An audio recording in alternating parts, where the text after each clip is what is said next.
దత్తపురం కాలనీలో 77వ గణతంత్ర దినోత్సవాన్ని పురస్కరించుకుని జాతీయ పండుగ సంబరం అంగరంగ వైభవంగా జరిగింది. ఈ సందర్భంగా కాలనీ మొత్తం త్రివర్ణ పతాకాలతో అలంకరించబడింది. ఉదయం జాతీయ జెండా ఆవిష్కరణతో కార్యక్రమాలు ప్రారంభమయ్యాయి. ముఖ్య అతిథులుగా హాజరైన ప్రముఖులు జాతీయ జెండాను ఆవిష్కరించి జాతీయ గీతాన్ని ఆలపించారు. అనంతరం వారు మాట్లాడుతూ భారత రాజ్యాంగ ప్రాముఖ్యతను వివరించారు. డాక్టర్ బిఆర్ అంబేద్కర్ రచించిన రాజ్యాంగం దేశానికి బలమైన పునాదిగా నిలిచిందని, ప్రజాస్వామ్య పరిరక్షణ ప్రతి పౌరుడి బాధ్యత అని అన్నారు. ఈ కార్యక్రమం ద్వారా ప్రజల్లో దేశభక్తి భావన మరింత బలపడిందని పాల్గొన్న వారు అభిప్రాయపడ్డారు. గణతంత్ర దినోత్సవ వేడుకలు ఉత్సాహంగా శాంతియుతంగా జరిగాయి. ఈ కార్యక్రమంలో దత్తపురం కాలనీ ప్రెసిడెంట్ గురజాల శ్రీరామ్ రెడ్డి, ఉపాధ్యక్షులు తులా శ్రీనివాస్, సెక్రటరీ ఎల్లంకి సంతోష్ కుమార్, కోశాధికారి కొక్కుల శ్రీనివాస్, ముఖ్య సలహాదారులు Rayabharapu Shekharayya, Yadagiri, Ramesh, NSR news channel CEO Racharla Gopi, NSR homes Narasimhaswamy, committee సభ్యులు మరియు కాలనీ వాసులు పాల్గొన్నారు. పేరు పేరున ధన్యవాదాలు తెలియజేస్తున్నా. మేము గత 20 ఏళ్ల నుంచి అనుకునే కార్యక్రమం ఈరోజు నెరవేరింది. శేఖరయ్య సార్ కోరిక, మా కాలనీ వాసులందరి కోరిక. ఈ కార్యక్రమానికి ఇచ్చేసిన అందరికీ స్వాగతం, అందరికీ ధన్యవాదాలు తెలియజేస్తున్నా.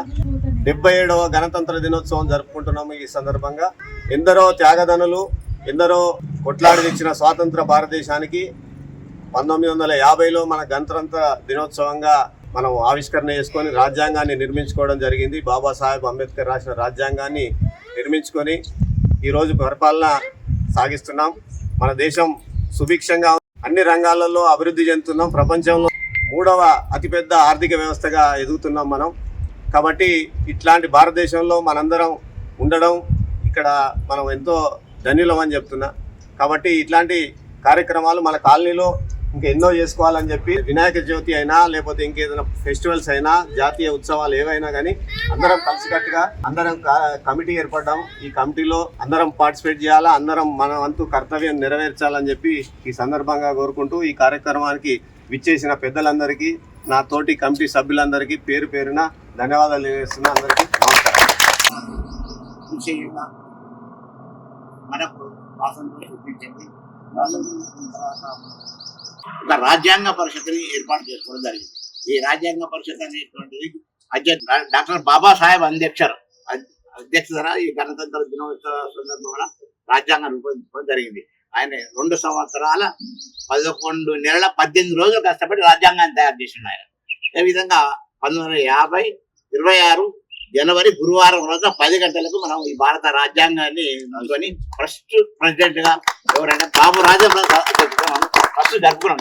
ఇది ఇక ఆ తర్వాత ఆనవాయితీగా వస్తున్నది. కాబట్టి దీన్ని మనం మన కర్తవ్యాన్ని కాపాడుకుంటూ వెళ్ళాము కూడా ఇదే విధంగా ముందుకు సాగాలని ఆశిస్తూ దత్తపురంలో మొట్టమొదటిసారిగా గణతంత్ర దినోత్సవాన్ని జరపడానికి కృషి చేసిన కాలనీ కమిటీ సభ్యులు, అధ్యక్షులు అందరికీ, అట్లాగే కాలనీ వాసులందరికీ కూడా గణతంత్ర దినోత్సవ శుభాకాంక్షలు.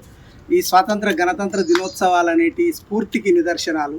రాబోయే తరాలకు, త్యాగాలు చేసిన తరాలకు మధ్య వారధిలాగా ఏవైతే ఈ దినోత్సవాలు జరుపుతామో, గత తరాలు చేసిన త్యాగాలు కావచ్చు, గత తరాలు ఈ దేశ స్వాతంత్రం కోసం, ఈ దేశ సార్వభౌమత్వం కోసం ఏవైతే పోరాటాలు చేసి త్యాగాలు చేసిందో ఆ పోరాటాలు ముందు తరాలకు అందించాలంటే ఇట్లాంటి ప్రతి సంవత్సరం జరుపుకుంటారు. అందులో భాగంగానే జరుగుతున్న ప్రతి గణతంత్ర స్వాతంత్ర దినోత్సవాల ద్వారా ముందు తరాలు స్ఫూర్తి పొందాలి. ఈ దేశ ఔన్నత్యంలో, ఈ దేశ సార్వభౌమత్వంలో, ఈ దేశ ఆర్థిక వ్యవస్థలో యువత భాగస్వాములై యువత చెడు అలవాట్ల నుంచి, దురలవాట్ల నుంచి మార్పును తీసుకొని మంచి దారి వైపు పయనించాలి. రేపు రాబోయే నూతన భారతదేశం ప్రపంచంలోనే అత్యధిక యువకులు ఉన్నటువంటి దేశం భారతదేశము.